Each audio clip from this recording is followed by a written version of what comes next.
Soeharto sangat identik dengan Golkar selama 32 tahun dan sekarang dengan Soeharto menjadi pahlawan nasional, tentu saja ada pertanyaan tentang aspek-aspek apa dari periode Soeharto yang mungkin hidup lagi dalam periode Prabowo.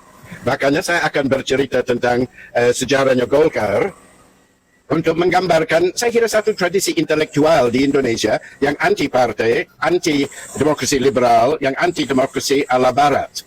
Saya mulai kerja di kedutaan Australia tahun 69 dan salah satu tugas di kedutaan adalah menganalisa politik yang sedang terjadi untuk dilaporkan kepada pemerintah Australia. Nah, yang sangat penting selama tahun 69 sampai 71 adalah pemilu.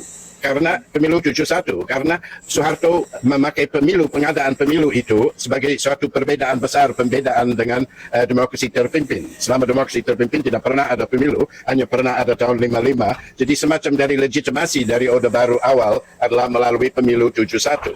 Tahun 70 ada 9 partai dan ada yang namanya sektor Golkar.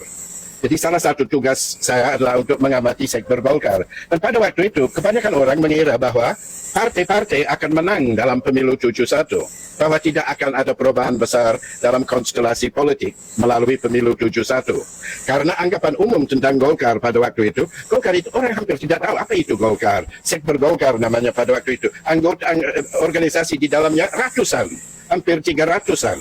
Jadi itu sepertinya amburadul dan pemimpin-pemimpinnya kelihatannya tidak begitu meyakinkan. Jadi perasaan tahun 70-an, awal 71 adalah melalui pemilu akan ada DPR yang mirip dengan DPR sebelumnya dengan 9 partai PNI yang besar dan NU dan sebagainya. Jadi sangat mengejutkan, kejutan besar bagi semua pihak bahwa Golkar menang mutlak. Pertama kali dalam sejarah Indonesia ada satu partai besar hampir 63% dari suaranya. Jadi itu suatu transformasi dalam percaturan politik Indonesia. Karena Golkar Orde Baru adalah ciptaan Soeharto melalui timnya Ali Murtopo dan sebagainya yang mengambil alih sektor Golkar menjadi vehicle untuk Orde Baru untuk menguasai politik. Jadi Golkar adalah alat penguasaan terhadap kekuatan-kekuatan politik di dalam masyarakat Indonesia.